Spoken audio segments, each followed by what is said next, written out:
yang mau makan ala bangsawan Jawa dari tempatnya yang otentik dengan menu-menu Raja Mangkunegara bahkan sejak Raja Mangkunegara I. Yuk tonton video ini dulu.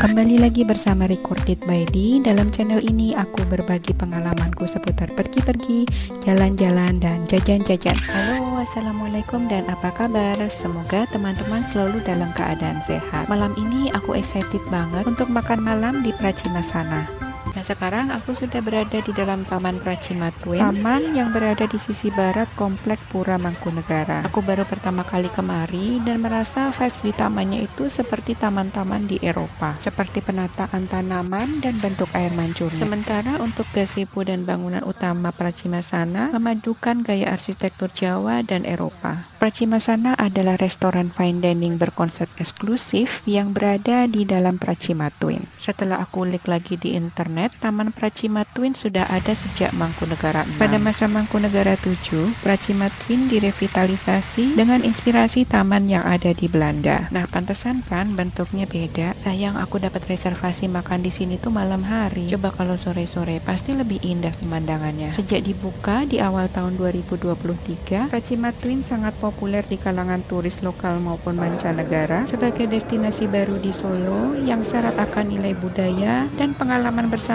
ala bangsawan Jawa. Begitu memasuki bagian dalam Pracimasana, langsung disambut dengan interior yang cantik, mewah namun tetap sederhana. Dikenal juga sebagai glass house karena hampir seluruh dinding dan sebagian atapnya adalah kaca yang berwarna kebiruan. Birunya itu light banget ya, tapi yang pasti kaca yang dipakainya itu tidak berwarna putih. Dinding berwarna putih mendominasi bagian eksterior, sementara interiornya bernuansa rustik dengan sentuhan warna krem dan putih. Semua petugas restoran menggunakan pakaian tradisional, kebaya untuk wanita dan surjan untuk pria. Sekarang aku mau ke toiletnya yang posisinya ada di bawah podium. Jadi di sini tuh ada tempat makan khusus yang posisinya lebih tinggi dari yang lain. Di sini ada 2 tempat makan berbentuk podium seperti ini.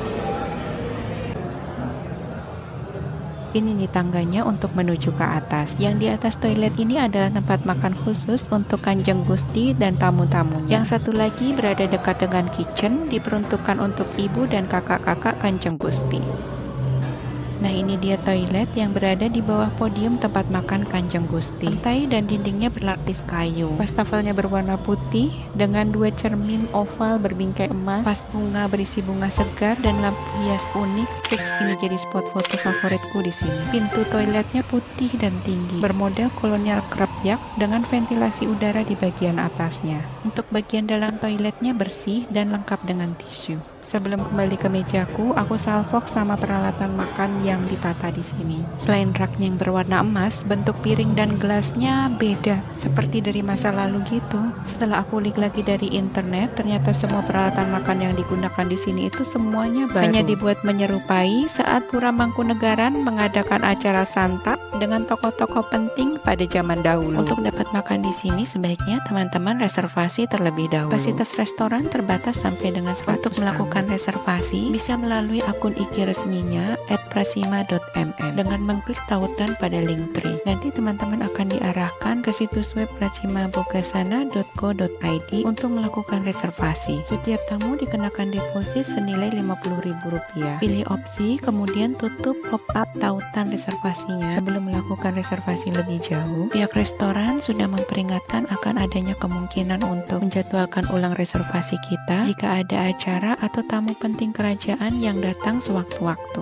Untuk pembelian minimumnya Rp150.000 di luar teks dan servis. Batas waktu keterlambatan 30 menit. Lebih dari itu, reservasi akan dibatalkan. Berpakaian sopan dengan kemeja dan bawahan yang menutupi lutut. Bersepatu, tidak diperkenankan mengenakan batik bermotif lereng atau parang dan mengenakan kebaya beludru berwarna hitam atau biru. Batas maksimum setiap sesinya 90 menit. Dan untuk reservasi lebih dari 20 orang seperti kami ini bisa melakukan chat langsung melalui WA. Pihak restoran menyediakan 6 opsi sesi makan dan pada saat kami makan di sini kami dapat di sesi 6 yang dimulai dari jam 8 malam sampai dengan jam setengah 10. Oh ya, satu lagi, untuk pengambilan foto atau video hanya diperkenankan menggunakan kamera handphone. Pesananku sudah datang, ini selat daging giling. Presentasi makanannya cantik dan digarnish dengan edible flower.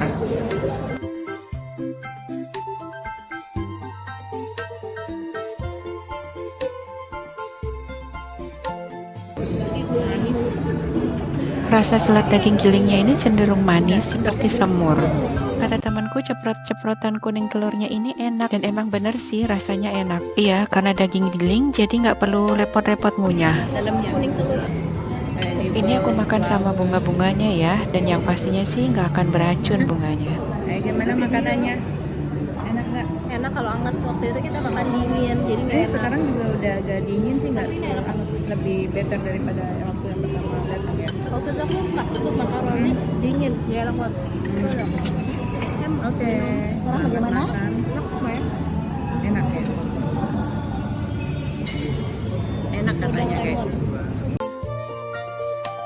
Pilihan menu di sini tuh banyak dan bervariasi. Makanan dan minumannya diambil dari kebiasaan makanan yang pernah disajikan untuk raja-raja Mangkunegara sejak zaman Mangkunegara I, yang tentunya telah dimodernisasi sesuai dengan zaman sekarang. Cuma karena saking bingungnya mau pilih menu apa, kami bertiga tuh milihnya sama, selat daging giling. Dan alhamdulillahnya rasanya enak. Untuk minumnya aku pilih teh chamomile tea supaya bisa bobok nyenyak malam ini.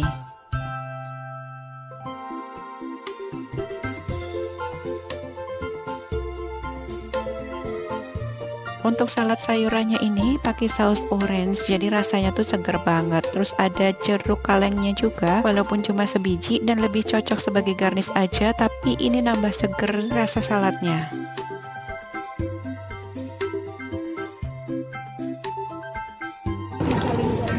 Untuk potato chipsnya masih crispy banget.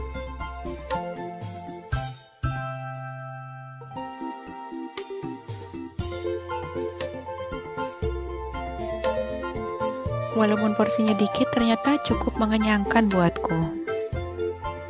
Dan piringku sampai bersih begini, habis semua. Untuk dessertnya aku pilih tahwa. Garnisnya bagus banget, pakai tuil merah dan dihiasi dengan sedikit krim di atasnya. Waktu aku sendok masih konsisten bentuknya dan kelihatannya lembut banget. Krimnya lembut, nggak terlalu manis. Pedas kuah jahenya berasa. Untuk tawanya beneran lembut, sama dengan krimnya rasanya itu nggak terlalu manis, dan aku suka yang seperti ini.